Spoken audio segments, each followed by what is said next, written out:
Okay, let's dive into this. Today, we're unpacking the truly fascinating story, The Heiress of the Harvest by Amanda Parks. Now, if you just glance at the surface of this one, it kind of reads like your classic soapy campus drama, right? You've got an incredibly wealthy heiress hiding her identity, a golden boy student president, and a bunch of status obsessed legacy students trying to tear them all down. But listen, we aren't here to talk about campus drama. We're here to look at this narrative for what it truly is: an absolutely ruthless, brilliant masterclass in strategic patience and resource allocation. This explainer is going to show you exactly how to dismantle adversaries who are entirely obsessed with optics. To do this, we're using an escalation framework. So think of this as our syllabus. We'll be covering 1. The anatomy of deep roots. 2. Defeating the social ambush. 3. The public institutional trap. 4. Executing a controlled burn. And finally, 5. The foundational truth defense. Let's jump right in. Section 1. The anatomy of deep roots. So, think about a massive, centuries-old oak tree for a second. The canopy looks great, it catches all the sunlight, but the invisible roots, those are what actually save the tree in a Category 5 hurricane. And that brings us to our two central figures, who we can really analyze through the lens of market dynamics.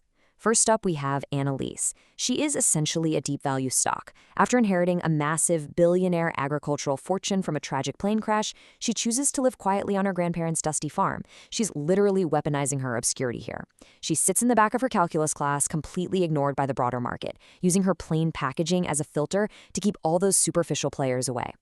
Then there's Christinian. He's your classic high-growth tech stock. He fought his way up from absolute poverty, bringing a perfect SAT score to become the student body president. He's got this undeniable momentum and high visibility, but, and this is key, he is smart enough to look past Annalise's plain packaging and see her incredibly grounded intrinsic value.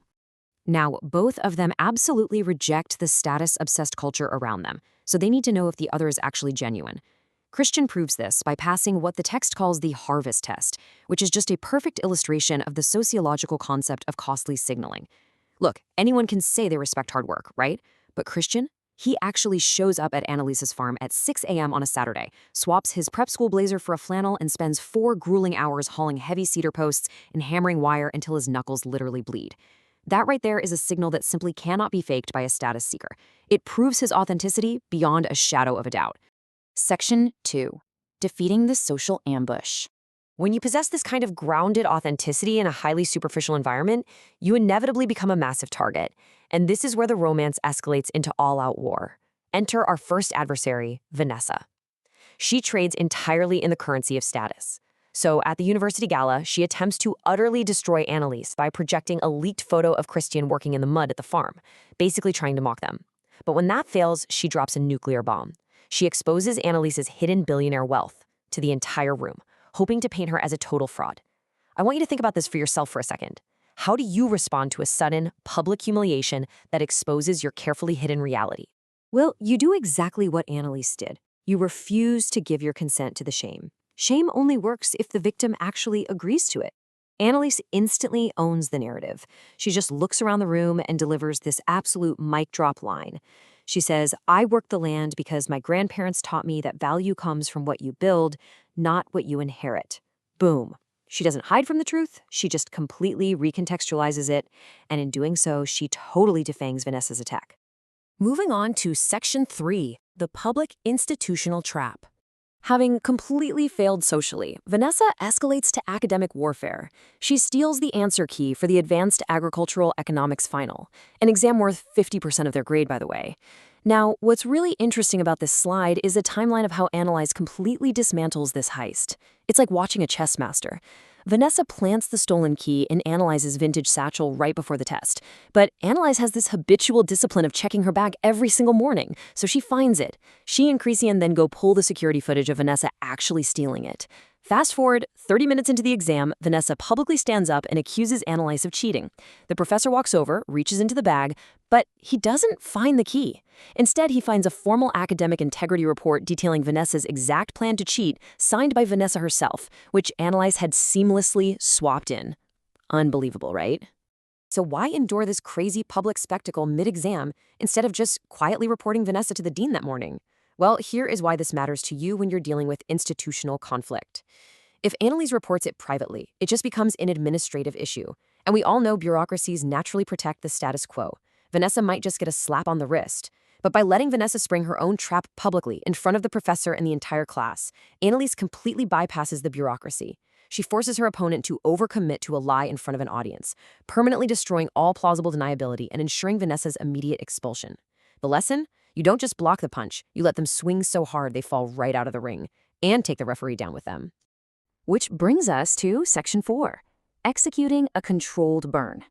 So, taking out a minor threat wakes up the apex predators. Enter Julian. He's a wealthy legacy elite who decides to move this war into the corporate arena during the incredibly prestigious senior capstone pitch, which is packed with real-world investors. Julian hacks the projector feed during Annalise's presentation, but he doesn't attack her data, no. He attacks her nervous system. He projects these deeply personal, unauthorized photos of Annalise as a muddy, tear-stained child, alone at her parents' funeral, mocking her as a billionaire playing in the dirt. It's a calculated, attempted emotional hijack, but Annalise initiates what firefighters call a controlled burn. Watch how she executes this counterstrike. It's absolutely breathtaking. Instead of scrambling or breaking down crying, step 1, she freezes the image. She stares him down, telling the dead silent auditorium that this photo was the exact day she learned money can't buy life or integrity. Then, step 2, she calmly plugs in a physical backup flash drive, slamming her data right over his hack. And the data itself is the real weapon. Step 3, she unveils a patent for a soil enzyme that repairs the soil biome, entirely breaking the forced dependency loop of Julian's family's chemical fertilizers. And then, step 4, the knockout punch, she announces to the room that she used her billionaire inheritance to secretly buy the controlling shares of his father's primary distribution company. Game over. So the crucial point is this ultimate lesson in resource allocation. While Julian and all those campus elites were burning their capital and energy on petty drama, status signaling, and superficial optics, Annalise was quietly navigating corporate acquisitions and complex scientific patents totally out of sight. She let Julian burn all his social and emotional fuel in that room, creating a massive dramatic vacuum, and then she dropped a structural paradigm shift that literally rendered his entire family business model obsolete. Finally, Section 5, the foundational truth defense. Having been completely humiliated professionally, entrenched power always defaults to legal pressure. Jillian's lawyers ambush Annalise in the middle of a class right before graduation. They claim a clerical error in a 1998 deed means she actually doesn't own her farm, and Julian gleefully announces that bulldozers are arriving tomorrow morning to build a chemical storage facility directly over her parents' graves. Now, why 1998? Because 1998 is digitized. It's sitting right there in the county computer system. It is frictionless, surface-level data. And this is a massive warning for anyone facing a lazy, well-funded adversary. Do not stop at the frictionless boundary. Annalise Sheridan. She dug way past that into the foundational truth, pulling up the original land grant of 1865, given directly to her great-great-grandfather by the state legislature. And embedded in that 1865 document is a cemetery protection clause. State law actually designates the property as a historical sanctuary, which provides an ironclad jurisdictional checkmate that halts all commercial development instantly. But she doesn't stop there. Annalise looks at Julian's lawyer and casually mentions that she used her capital the day before to invisibly buy the debt on his specific law firm, firing him on the spot. Julian used his money loudly to hire the lawyer. Annalise used her money invisibly to own the lawyer's boss. And finally, on graduation day, we get a total systemic cleansing when Marcus Thorne, a disgraced former CEO, provides a massive audit, proving Julian's father laundered chemical profits right through the university endowment. Julian is literally escorted away by federal security. And this brilliantly illustrates the ultimate resolution of our explainer. 1 year later, Annalise and Christiane have turned that dusty farm into the global Thorne-Christiane Research Center. They launched the Harvest Foundation, fully funding students who prioritize hard work over legacy. And what about their adversaries? Well, Julian is now a lowly junior clerk grinding away, and Vanessa is a failing influencer desperately selling an authenticity that no one is buying, mostly because it has no roots. Annalise and Christiane won because they knew the best things in life are grown, not bought. But I want to leave you with this provocative thought as we wrap up. What happens when two people with equally deep roots go to war? If Julian had spent his massive legacy inheritance actually building a foundational, innovative empire instead of just buying superficial status, how would Annalise have fought him then? Is authenticity and patience always enough? Or does it eventually just come down to who has the deepest trenches?